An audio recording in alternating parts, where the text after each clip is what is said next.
Periodistas tercas.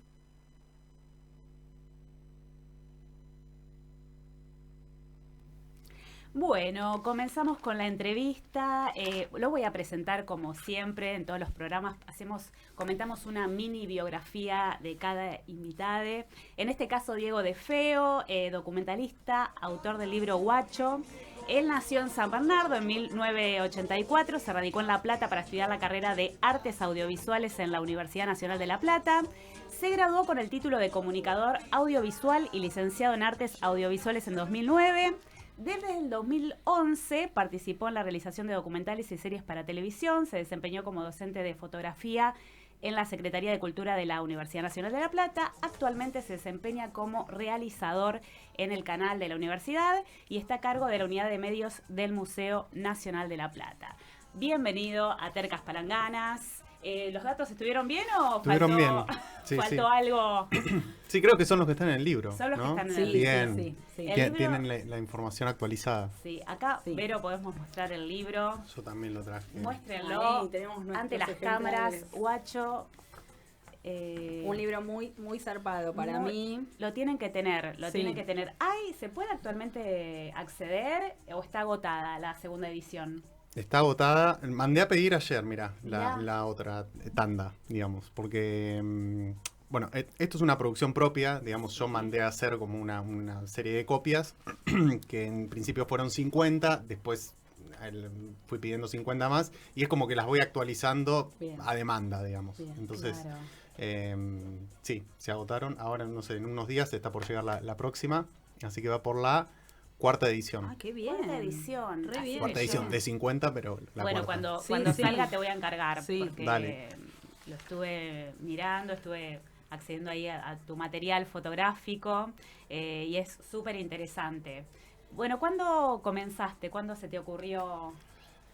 Mira, yo venía trabajando en documentales, o sea, toda la vida me sentí atraído por el género documental. Y bueno, se unieron dos cosas, digamos. Yo cuando llegué acá a La Plata, terminé la secundaria justo en el 2001. O sea, momento de quiebre del país. Sí. Yo llegué en febrero del 2002 acá a La Plata. O sea que lo que yo aprendí o lo que yo viví, ni bien entré a la universidad, fue una universidad en lucha. Muy parecido a lo que soy, pero en un momento muchísimo más crítico institucionalmente del país y económico. Digamos. Fue un momento bisagra. Entonces, todas esas cosas sociales estaban como a flor de piel y se discutían permanentemente. O sea, me acuerdo que nosotros, o sea, en la facultad, de lo único que se hablaba era de hacer documentales o de cartoneros o de organizaciones sociales. Me acuerdo que nosotros hicimos creo como un trabajo práctico en primer año, y estábamos haciendo un documental y había una gente de Noruega haciendo un documental porque los piqueteros nacieron acá en Argentina. O sea que era como una novedad medio en el mundo ese movimiento, y Argentina en ese periodo tenía como 5 monedas más los tickets canasta y bueno. Entonces estuve como 3 años inmerso en toda esa situación. Era el nacimiento de la cumbia villera, o sea que a mí cuando me preguntan, ¿qué música se escuchaba en tu época? ¿Viste? Y era todo Damas Gratis, Flor de Piedra, Supermercado. Y bueno, eso tuvo todo un recorrido de la adolescencia. Después el país tuvo un giro, digamos, y cambió el rumbo.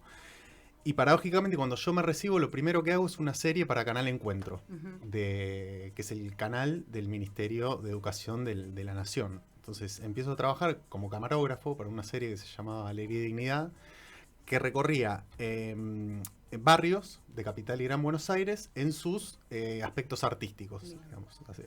Cada capítulo era un lugar artístico en general en villas. Digamos. Claro, César González. César González era el conductor. Que en esa época era Camilo Blajakis. Claro. Increíble. Él salió de estar preso y salió de estar detenido y fue directamente... ¿El documental primero de él, de César González, en uno que apareció en Canal Encuentro o dónde se...? La serie esa, yo lo que recuerdo es que él había salido el año anterior y ese año fue como lo primero que hizo. Debe haber hecho otras cosas porque él además es realizador ahora. Sí, ahora yo digo pibe y ahora es grande, pero tenemos sus libros. No, sí, de hecho, el primer capítulo es en Villa Carlos Gardel, que es la casa de él. Claro, su lugar. El primer capítulo es su personaje, el autor, digamos.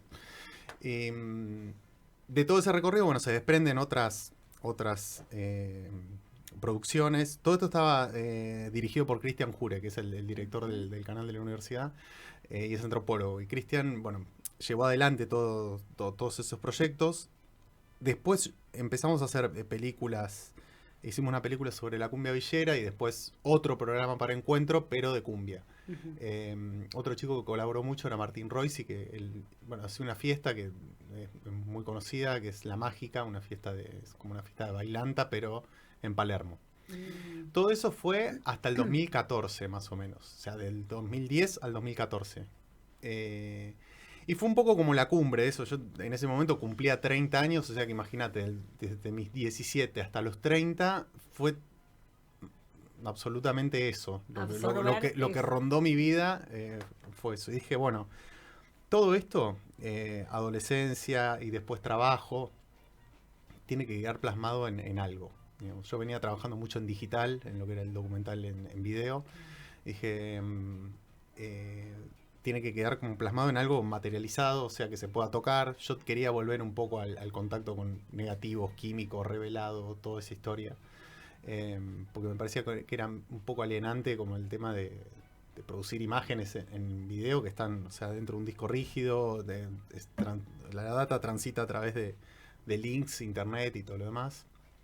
Y además en ese momento justo es que empiezan a salir los smartphones. Cuando yo empiezo a hacer esto. Entonces, ¿qué pasó? Hubo una carrera tecnológica por mejorar la calidad de la imagen. Entonces era la cámara que tenía más megapíxel, el iPhone que tenía el mejor filtro para que te estirara la cara, digamos. Entonces, a ese punto, a mí se me generó como una contradicción ahí. Dije, yo tengo que hacer un contraste de imagen, o necesitaba ver en realidad, necesitaba ver una imagen que estuviera totalmente en las antípodas de esa imagen. Yo te iba a preguntar porque me re llamó la atención cuando lo vi, que hay muchas, como yo me gusta mucho la fotografía, no saco foto, pero me llamó mucho la atención la foto fuera de foco, ¿no? Sí. Como que decisión estética, pero re fuerte, como que sí, me encantó porque es súper, acá vemos... no sé si se ve bien, pero como que tiene otra fuerza, ¿no? Para mí, no sé cómo describirlo técnicamente, pero vos ves fotos así, fuera de foco, claro, que igual tienen, se entiende, pero como que es muy más, como más con fuerte. Cierto movimiento, sí, ¿no? Sí. Como... Bueno, la fotografía... Llegué a la conclusión de que es un proceso que tiene que atentar contra nosotros mismos y a la misma percepción que uno tiene de por sí. Que fue lo que me costó a mí transitar, porque yo en el momento que tuve el deseo de hacer una cosa así, cruda, o como se le quiera llamar, lo primero que hice fue todo lo contrario. O sea, llegas a un lugar y dices, bueno, tengo 36 fotos, las voy a sacar prolija, con la cámara a la altura correcta, le voy a hacer foco, lo voy a exponer bien y que salga lo mejor posible, porque obviamente hay mucho dinero, cuesta mucha plata, y cuesta mucho llegar a los lugares como para perder el tiempo ahí. Obvio, me imagino. Y en un momento dije, no, esto no, o sea, el lugar era muy cruda por ahí la vida en esos lugares y todo lo demás, pero la imagen no representaba ese tipo de esencia. Entonces, hubo un día que esto más que nada, las fotos fueron sacadas en la Villa 20 de Lugano. Hay fotos sacadas acá en La Plata también, en otros lugares, pero la mayoría es en Villa 20 de Lugano, que yo iba con Ramón, que es un poco el que hace el prólogo del libro, que él siempre que iba de día, pero un día me quedé más tarde. Y él empezó a cocinar algo ahí en la vereda, en la vereda, en esos pasillos de la villa que está como, son casas una encima de arriba de la otra de 5 o 6 pisos. Y empezó a cocinar algo ahí y me dice, antes nosotros hacíamos todo al fuego, porque no había agua, no había gas, no había luz, no había nada. Cuando llegamos acá había una laguna, nada más, que íbamos a cazar patos y liebres y cocinamos todo al fuego. Y dice, al otro día cuando nos levantamos, todo el lugar estaba cubierto de cenizas. De ahí nacimos nosotros, de las cenizas, como el ave fénix. Wow, y eso se retransmite. Eso me quedó grabado, pero a fuego en la conciencia. O sea, imagínate que, creo que ayer fue que me preguntaron si yo había escrito eso o lo había grabado el tipo en una entrevista. Creo que lo escribí como 7 años después. Eso claro, te lo dije y te quedó grabada la frase. Nunca le cambié una coma a eso que me había dicho. Fue como una epifanía. Y lo más extraño de eso fue que esa noche cuando me quedé, obviamente no había luz, entonces tuve que abrir más el obturador y la foto necesitaba más exposición, se tenía que forzar, que es como revelarlo a mayor tiempo, y eso hace que el grano sea mucho más grande, el contraste sea más pronunciado, las imágenes salgan más movidas, porque en vez de un clic de segundo, una milésima, es 1 segundo quizás, o 2 segundos, entonces en ese tiempo tarda en imprimirse, y se generaban estas imágenes movidas, fuera de foco, distorsionadas. Revelé esos 2 o 3 rollos que llevé ese día y la frase esa que me había dicho estaba en las imágenes. Y a partir de ahí dije, yo nunca más me tengo que mover de esto que hice. O sea, va a ser una premisa estética. Genial. Cueste lo que cueste, porque después me dolió el tema de que, obviamente, no siempre salían bien esas fotos. Claro. Había mucha experimentación, muchas fotos descartadas, muchas cosas que no salían bien. Los rollos cuestan mucho dinero, revelarlo también. Entonces, es una apuesta que tenés que estar muy seguro, o sea, a la hora de hacerlo, porque si no la frustración puede ser muy grande. Claro, pero es una decisión. Y ahí también, ahí decidiste el blanco y negro, ¿ya lo habías decidido? No, el blanco y negro ya lo había decidido porque yo había empezado a ver, en ese momento, estamos hablando de hace como 10 años atrás, había empezado a bajar muchos libros de internet, se habían subido muchísima cantidad de libros a la web, libros obviamente que por ahí no los conseguís en Argentina y no los podés comprar, digamos, porque los fotolibros son 10 veces más caros que los libros de texto. Digamos. Entonces empecé a bajar libros de Robert Frank, que es un fotógrafo estadounidense, suizo radicado en Estados Unidos, Daido Moriyama, que es un japonés, William Klein, todos lo que fueron los fotógrafos callejeros del siglo XX, de la posguerra. Que son por ahí los más famosos. La foto Cartier-Bresson es otro famoso. Sí. Que, a él sí yo conozco. Sí, porque es como el padre de la fotografía, básicamente del siglo XX, porque fue un poco él creo que nace en 1900 algo, no sé si 7 u 8, y muere como en 2013, una cosa así. O sea, no hay... como que le di 110 años. Pero pone que vivió 98 años. Sí, pero bueno, todo el siglo. Claro, vivió todo el siglo. El registro del siglo. Primera guerra, Segunda guerra, el hipismo, Vietnam, o sea, todo agarró. Y esas imágenes, después de todo, fueron como las que yo me crié, digamos, cuando veías esas revistas como de arte y todo lo demás, tenían estos fotógrafos. Entonces era como hacer una especie de homenaje a la fotografía callejera de aquel entonces, digamos. Me copó estéticamente y además veía como una relación entre lo social, porque la fotografía callejera de los años 50 tiene como una cosa social, tiene una impronta social. Bueno, esto que hablamos de la posguerra, de la gente, como es una fotografía, de hecho creo que hay un género en Francia que es humanista, como la fotografía humanista, que creo que es la que hace Cartier-Bresson, que le saca comunidades. Adentro de una cárcel, en un arroyito, Y mucha gente, bueno, se ha dedicado a hacer o guetos en la guerra, o ciudades como de la posguerra que estaban, campamentos, ese tipo de cosas. Entonces, esa fue un poco la inspiración del blanco y negro, más que nada. Y esto abarca unos años, 4 años, ¿no? Estas fotografías... La foto yo la saco... Es como curioso el proyecto, porque empieza en 2014 y la última foto la saco en abril de 2019. Claro. Pero después vino la pandemia. O sea que fue como un momento de exposición y de exploración, de calle, y después adentro todos.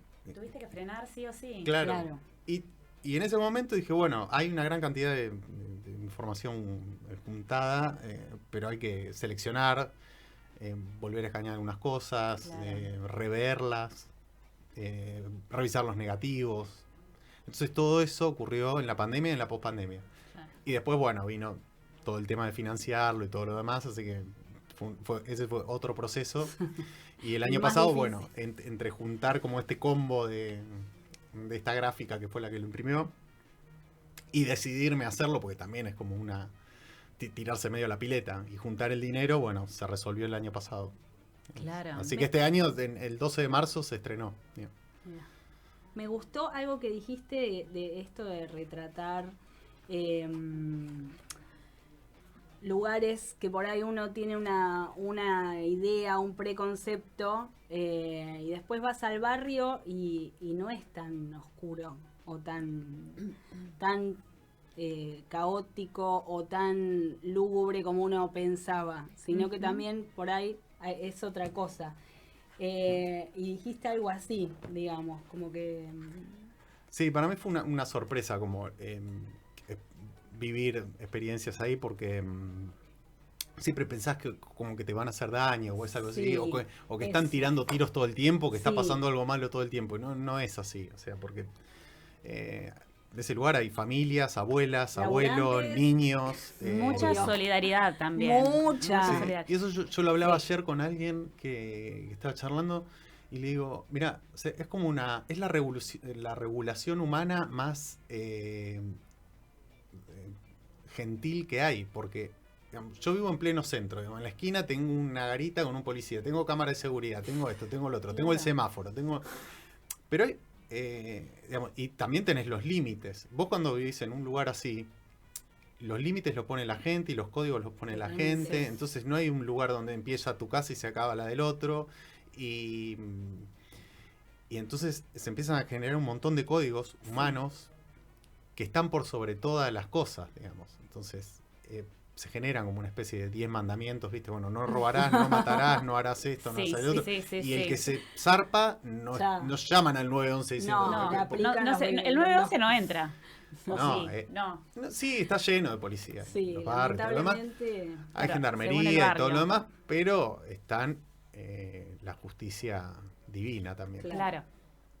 Entonces, que no siempre es algo malo, capaz que, bueno, termina todo en una golpiza, pero bueno, son bastante básicas las reglas, digamos. O sea, no robar en el barrio, los chicos no se tocan. Claro, tal cual. Claro. No sé, Sí, cosas sí, sí, Sí, sí, simples, digamos. Sí. Sí. Justicia entre ellos también, ¿no?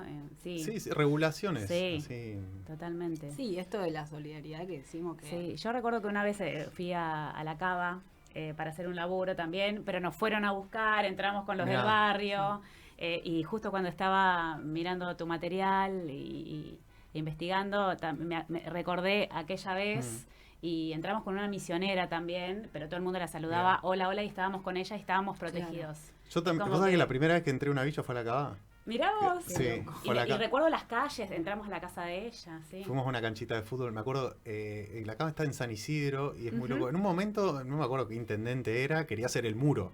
Quería hacer Claro, un esos muro. contrastes entre el barrio porque- privado y Esas la Claro. decisiones, claro. Y nosotros, lo mismo, llegamos ahí y para entrar estábamos yendo por un barrio residencial que era muy cheto, muy, con casas gigantes. Y en un momento dicen, por acá. Y nos metemos en un pasillo muy chiquito con plantas y terminamos en una cancha de fútbol gigante.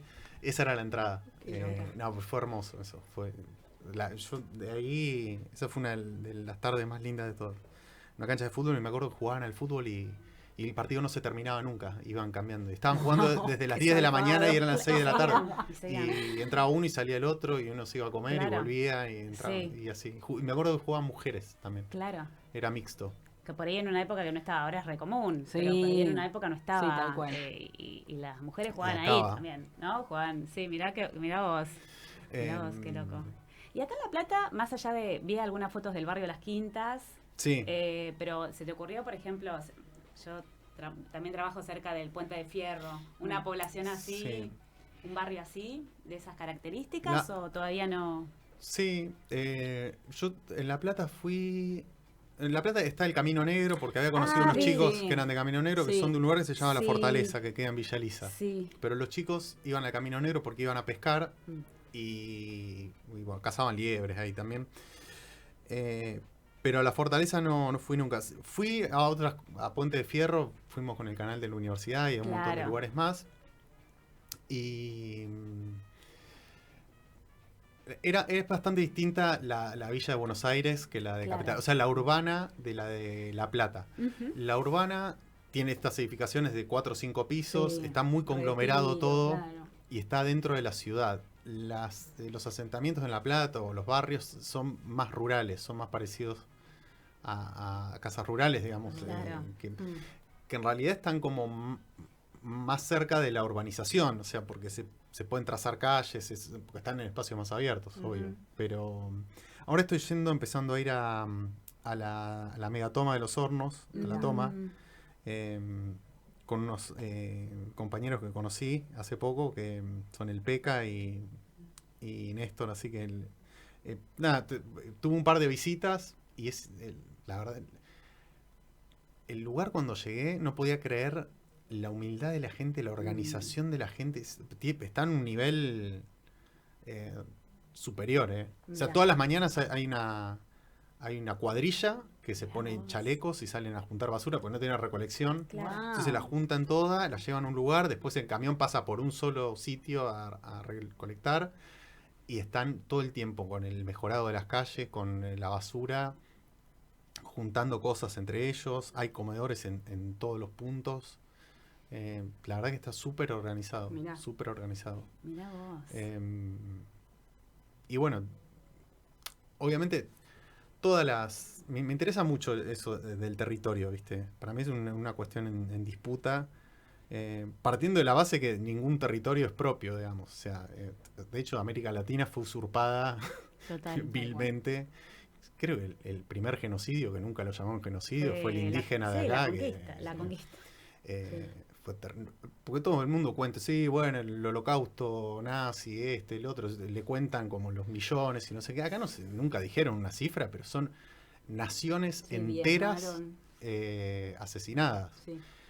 Y después de ahí, obviamente, bueno, se empezaron a hacer títulos de tierra y todo lo demás, pero en realidad es una usurpación con papeles, digamos. Y a partir de ahí empezaron... O sea, o sea, la gente empezó a hacer uso de lugares. La Villa 20, por ejemplo, está en un límite que es una vía de tren y creo que una avenida, una cosa así, pero es un espacio de esos que son o federales o Mirá. provinciales, o viste que no tienen Sí, que hay propiedad una privada. jurisdicción difusa. Hay un gris ahí Ujú. legal. Entonces, que en realidad se meten ahí. Si vos Claro. vas a la Villa 31, también está al lado entre el tren y el río. Sí. Siempre es en una Sí, zona sí, como que sí, no sí, está, no tiene una jurisdicción muy clara. Sí. Pero la verdad que la gente tiene derecho a vivir.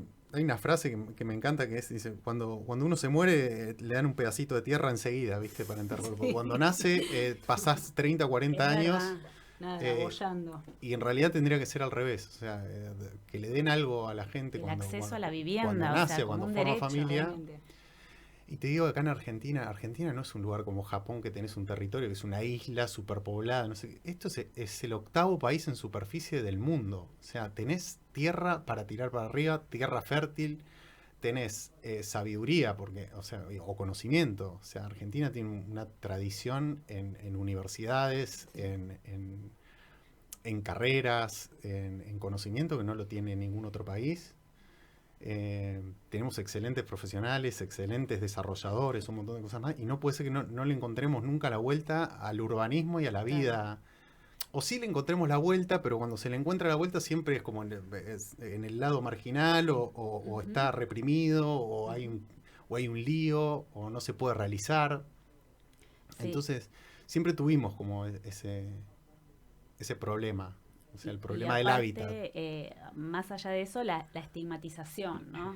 Cómo se Sí. estigmatiza a los que viven ahí en una villa, o, ¿no? Sí, Sí, pero digo, también hay gente que vos tenés, qué sé yo, estas, para irte a otro caso, las ecoaldeas que hacen, no sé, huertas y todo Sí. lo demás, hay un montón de quilombos de regulaciones porque dicen que no se puede cosechar ahí porque no es un lugar propio, o sea, propicio para hacerlo, o atrae ratas, qué Claro. sé yo, hay un montón de Sí. cosas, de permisos que Sí, tenés sí, que sí. tener.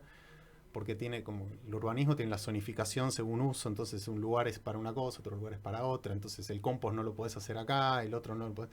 Bueno, entonces siempre nos quedamos como en la burocracia y no se Claro. puede avanzar, pero yendo al hábitat, hoy en día hay una especulación con el hábitat en las empresas que es increíble, o sea, Es un bajón. se demolen casas, se hacen Es un torres, bajón. o sea, después esas te las venden a un precio que es inalcanzable. Es un bajón. Y vos tenés todo. casi toda la ciudad con monoambientes Mm. habitados por una sola persona. Total.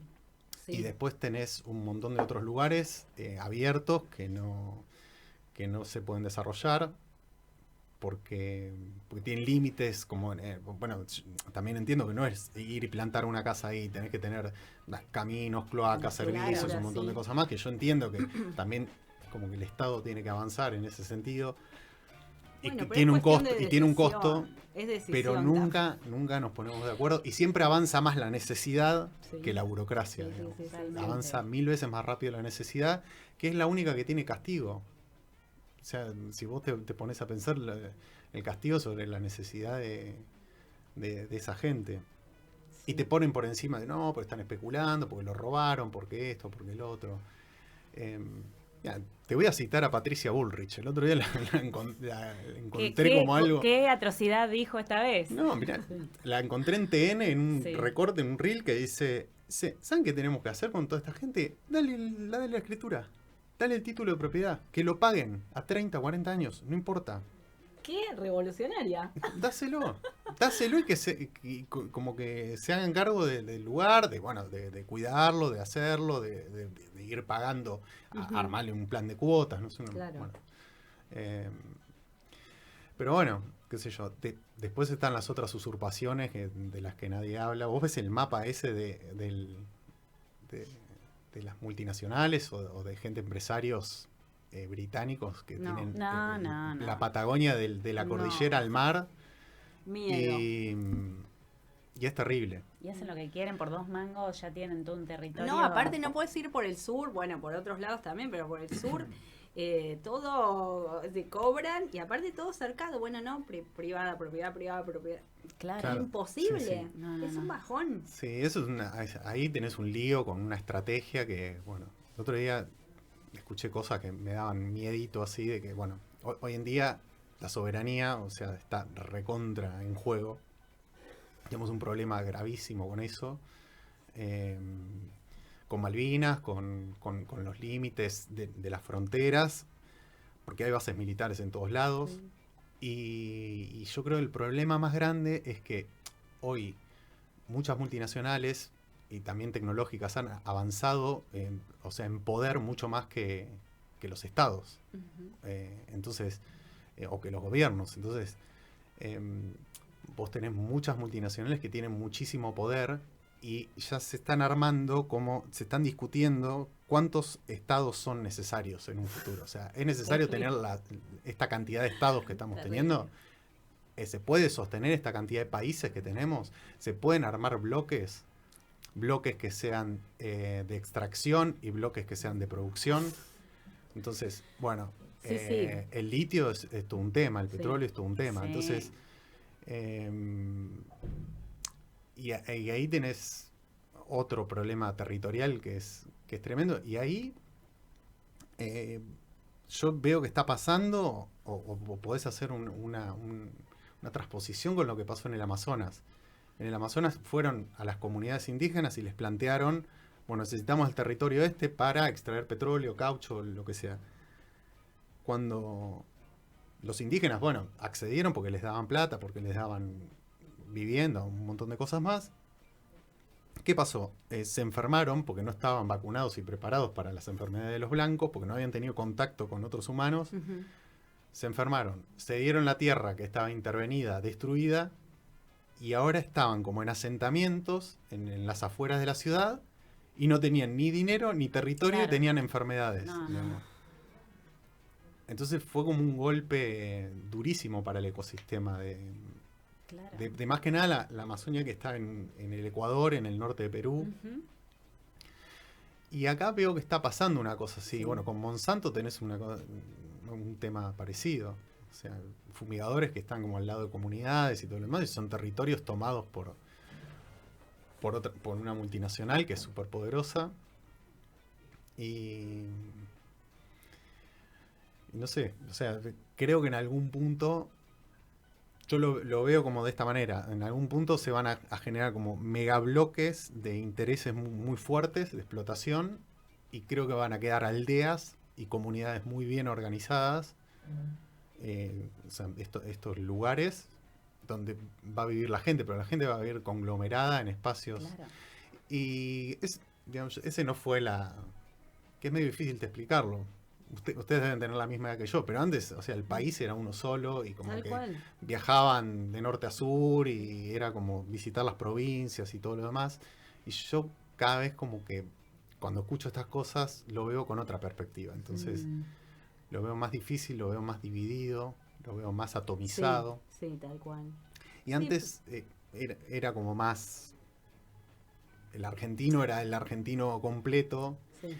Y hoy en día lo único que atraviesa eso es el fútbol. Después Claro. no... Unifica, Claro, unifica. unifica de Sí. alguna manera, ¿no? Sí, pero creo que puede llegar a haber una resistencia a eso. Y creo que puede ser fuerte, digamos, como ante la...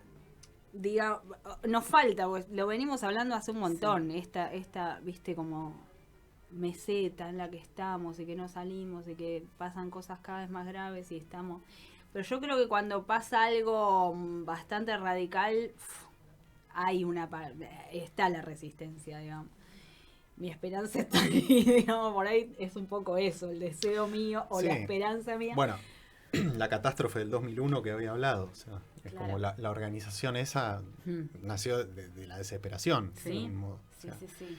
siempre es como, che, bueno, esperemos no llegar a esto, ¿viste? Pero bueno, siempre, la gente y nosotros reaccionamos ante el rigor. Ujú. Total. No reaccionamos en otro momento. Sí, momentos Total, propicios. Sí, sí, sí. Eh, Sí.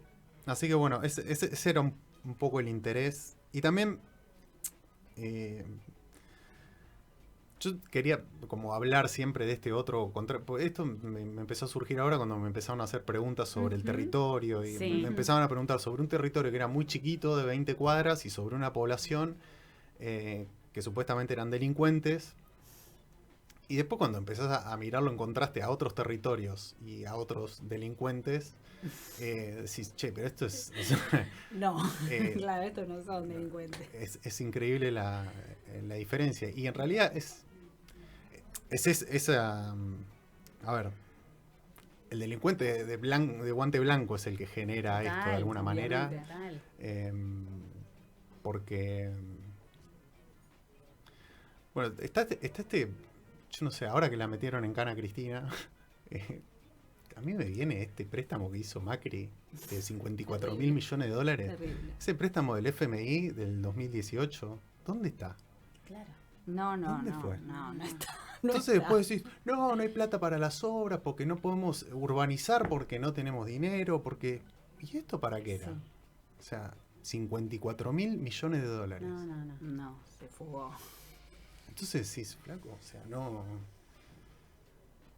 es como que no lo entendés, y a esa gente no le cae la policía, ni lo van a ir a buscar, ni lo ves detenido, ni... No, total. eh, Total. entonces, yo no sé cuál es la vara con que hay que medir esto, cuál es la reacción o qué es lo que hay que hacer. Entonces, yo creo que estos trabajos como más minuciosos, más mínimos, más puntuales, más vecinales Ujú. y atomizados son como los que funcionan por lo menos para dar respuesta inmediata y generan como una semilla también, es como un génesis que después se convierte en otra cosa. Cuando empezás a ver la historia de los lugares, digamos, Buenos Aires nació como un fuerte, París también nació como un fuerte, Claro. o como una población, un asentamiento, Nueva York fue un asentamiento también. Claro, también. Y otras civilizaciones también fueron en principio lugares súper marginados, con carencias, con un montón de cosas más, y se desarrollaron. Sí. Porque también adentro de esos lugares se generan habilidades y leyes y conciencia y un montón de cosas más que hacen a la supervivencia del ser humano. Total. No hay, o sea, en el planeta no hay, a mí no me llama la atención otra cosa que no sea el futuro de la humanidad, digamos, y lo que hace la gente. Como que no me interesa otra cosa. Ver qué hace, para dónde va, qué puede cambiar, qué no. Es curioso de observar. Está buenísimo. Bueno, pueden ingresar a su Instagram, Guacho55. Guacho55. Ahí para ver estas imágenes. Y ahora cuando saques tu próxima edición, seguramente la vas a anunciar y la vamos a anunciar acá. Sí. Va a haber No, publicidad, va a haber publicidad. Está muy interesante. Lo que me llamó la atención también es que hay una crudeza, ¿no? En esto que contás, que es lo opuesto a esto que decimos, la solidaridad, estas reglas internas. Se ve como el arma, se ve como... ¿Cuál es tu intención de mostrar eso en estas fotos? Sí, el tema de... Yo quería tratar todos los temas que estén adentro del... O sea, generar un relato con todos los temas. Entonces, y se genera, sí, sí. Entonces, qué sé yo, si empezás como del... Esto es como... se cayó una parte. A ver si se ve ahí. Ahí está. Acá está la cámara. Esta es la primera foto. Esto es como... Tiene un contraste bastante alto. O sea, es una imagen como de todo blanco y todo negro. Esto es como el yin y el yang, o sea, el bien y el mal. El niño en un espejo a lo lejos. Sí. Amanecidos. Fumando. Y están las armas porque es como una parte... es como una parte del relato de esa cultura. Claro. Vos mencionabas que es como un trofeo, ¿no? Que se muestra, pero que no se... Claro, es como una especie de... No sería trofeo, es como un orgullo, digamos, como un de orgullo. tenerlo. Y es como una herramienta que sirve como de precaución Claro. más que de acción, De acción. digamos. Que es más o menos como están usando la bomba atómica hoy en día. Todos la tienen, todos la muestran. Claro, Están así, pero no se activan. O sea, Sí. el día que se te escape un tiro Nos va vamos a ser otra... o no nos vamos a enterar. Va a ser otra historia. Bueno, la ciudad, La ciudad. gente más grande, pero amigos. Ujú. El caballo, Sí. esto es una parte importante. Esa del caballo está muy buena. Bueno, Los tatuajes los también, ¿no? tatuajes Ese que también. contabas del Acá padre está y la madre. Este El es padre y la padre. madre. Este tiene una historia que me la contó el Sí. muchacho al que le saqué la foto, que es que esto es lo que se llaman tatuajes tumberos. La tradición, estos tatuajes se hacen con aguja y se hacen con, me contaba, hojotas derretidas. Wow. Le derriten la Claro, nada de hojota y con tinta el... china, con el no. col- no. Claro, pensé que Hojota iba a derretida. decir tinta El caucho. china. Sí, yo también. El primero que fallece se hace horizontalmente y puede estar años con solamente el tatuaje del padre. En este caso murió la madre después, entonces se puso vertical la madre después de 10 años. Claro. Esa es como la tradición. Mira. Hoy en día se hacen madre-padre, bueno, después las promesas, el Gauchito de Gil tatuado. El gauchito que está en todos lados. Sí, bueno, acá también. También. Sí, acá también. Acá está, nos El acompaña. vendedor de sandías, Sí. este es un clásico.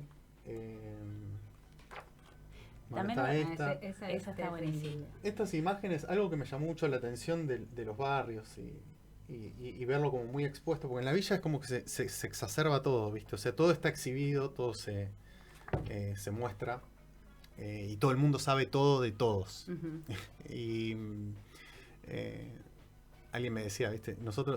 Me decía que el argentino más conocido, bueno, ahora está Messi, pero Maradona también es conocido, que era un villero, ¿viste? Como Claro. un argentino villero, y que todo el mundo sabía hasta los calzoncillos que había usado, con quién había estado, esto, el otro. De Messi no se sabe mucho, ¿viste? No, Como claro. tiene una vida privada mucho.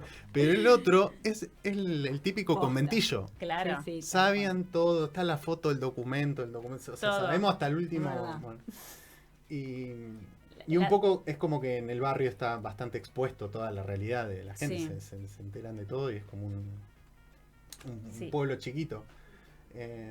Y también está como esto lo abyecto y lo bello en una sola, Sí. en un solo lugar. Sí, esa Eh, foto. Sí. Y de esta imagen, o sea, hay como dos interpretaciones, que una es que a mí me llama mucho la atención como el hecho de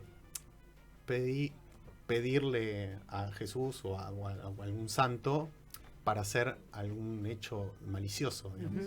Que también lo tienen los ejércitos también. Claro. O sea, los Claro. ejércitos, los curas bendicen las armas antes de ir a la guerra. Y, Total.